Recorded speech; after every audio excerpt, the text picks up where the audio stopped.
প্রথমে আপনারা বসে আছেন আমার কাকিমা, পিসি, মাসি, আমার বৌদি এবং বোন, আপনাদের অভিনন্দন জানাতে চাই। কেন জানেন? কেন?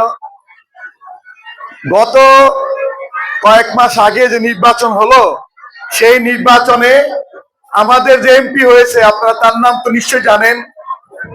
উনি দাদা বাবু গয়েশ্বরচন্দ্র রায়। উনি আপনাদের হিন্দু সম্প্রদায়ের লোক কিনা, কি বলেন? এই দাদা বাবু গয়েশ্বরচন্দ্র রায়কে কোন্ডা ইউনিয়ন তথা এই কেরানীগঞ্জের হিন্দু সম্প্রদায়ের লোকেরা শতভাগ ভোট দিয়েছে। এটা আমি তার প্রমাণ। আমি যেহেতু মাঠে কাজ করেছি, আমি তার জ্বলন্ত প্রমাণ। আপনারা হিন্দু সম্প্রদায়ের সবাই দাদা বাবু গয়েশ্বরচন্দ্র রায়কে শতভাগ ভোট দিয়ে তাকে নির্বাচিত করেছেন।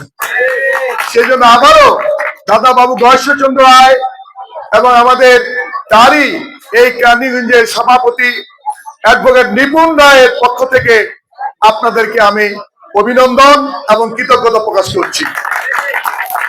আজকে আমি আমার নির্বাচনের কথা কি বলবো?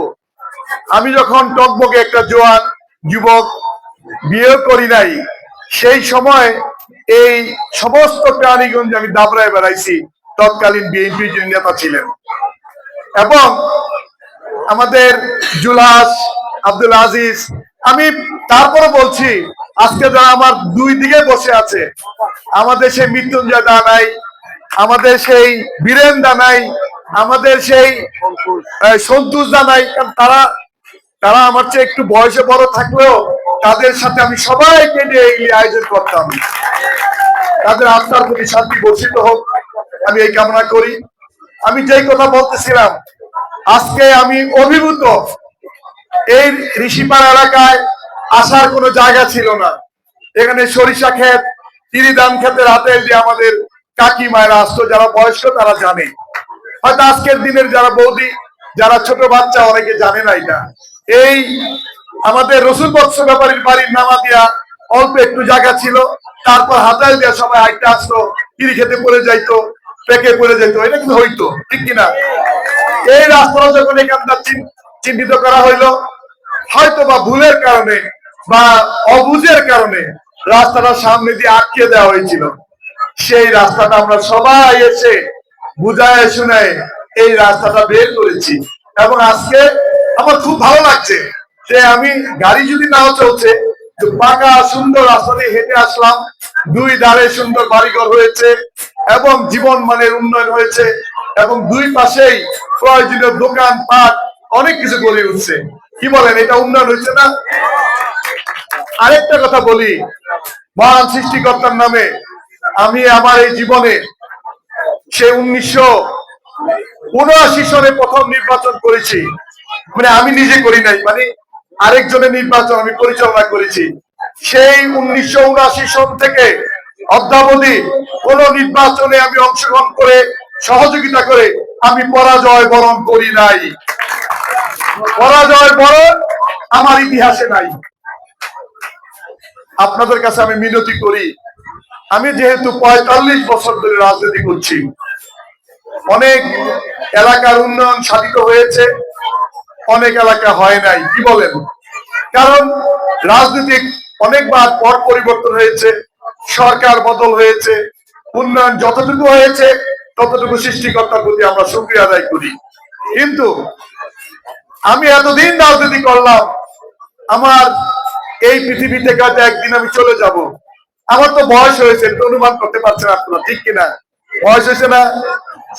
এই পৃথিবী থেকে চলে যাব, আপনারাও যাবেন, কিন্তু কিছু রেখে যেতে হবে।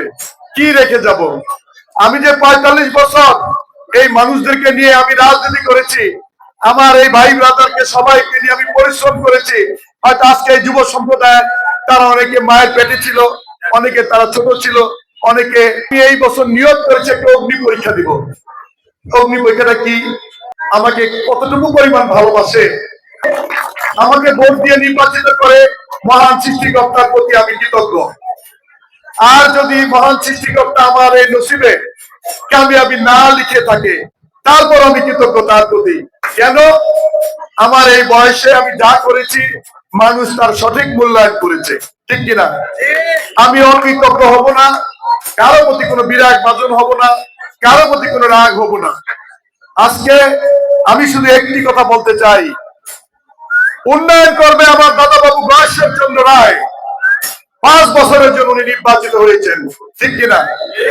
আমি বিশ্বাস করি আমার চাইতে হিন্দু সম্প্রদায়ের দাদা কাকা যারাই আছে, তারা যদি দাদার বাড়িতে গিয়ে বলে যে কাওটাইল পূজা মণ্ডপের সভাপতি সুদন বাবু, সাধারণ সম্পাদক আমাদের রাজকুমার, এরা আসছে, দাদা একটু গঞ্জি পরে দরজা খুলে দিয়া আসো, এটা বলবো না? না কি বলেন, বলবো কিনা? তাহলে রাজনীতিতে দাদা বাবু গয়েশ্বর চন্দ্র রায় সংসদ সদস্য নির্বাচিত হওয়ার কারণে আপনাদের উন্নয়নের পথ অনেকটা আগায় গেছে। আল্লাহ যদি আমাকে কামিয়াবি করে, দাদা বাবু গয়েশ্বর চন্দ্র রায়ের সহযোগী একজন যোদ্ধা হিসাবে এই কোন্ডা ইউনিয়নের বিভিন্ন সমস্যা এবং কাজের অবশিষ্ট কাজের কথা আমি বলতে পারবো, ঠিক কিনা বলেন? সেই জন্য আমি এই অগ্নি পরীক্ষা দিতে চাই। এত বছর রাজনীতি করলাম, আমার দাদা বাবু গয়েশ্বর চন্দ্র রায় জীবনে এই প্রথম মাননীয় সংসদ সদস্য হয়েছেন, ঠিক কিনা? ওনার আমলে এমন কিছু কাজ হয়ে যাক যাতে দাদার নাম থাকে। দাদাও তো একদিন পরকালে যাবেন, যাবে না? দাদার পাশাপাশি যদি আমরা থাকতে পারি, আমরা সকলে থাকতে পারি, সেই ক্ষেত্রে আমাদের নামটাও দাদার পাশে থাকবে যে অমুক লোকেরা ছিল, তাদের আমলে এই উন্নয়ন হয়েছে।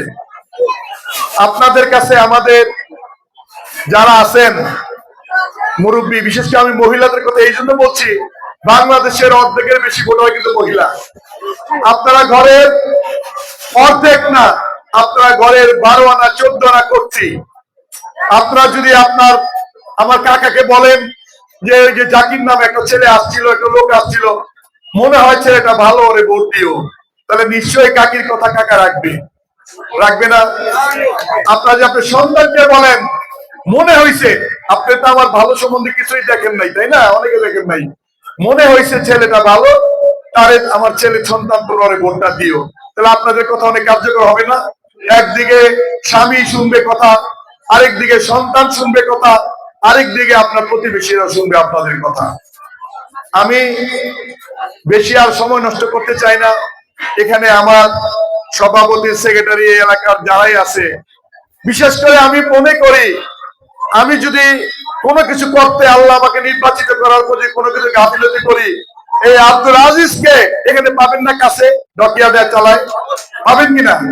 আর এখানে অনেক লোক কাজকর্ম করে, তখন আজিজের সাথে ধরে বলতে পারবেন, তুমি তো বড় বড় কথা বলছিলা, তোমার জাকির দাদার তো দেখি না, পারবেন কিনা? এই যে জুলহাস আমার আপন ভাগ্নির ঘরের নাতি, কথাটা বুঝতে পারছেন? আমরা একই রক্ত। জুলহাস যদি কোনো আমার যদি না পান, জুলহাস তো শুনলাম প্রায় প্রত্যেকটা অনুষ্ঠানে আপনাদের সাথে সংযুক্ত থাকে, ঠিক কিনা? এখন থেকে আমাকে ডাকলে আমিও সংযুক্ত থাকবো, আমিও সংযুক্ত থাকবো। আমিও আমার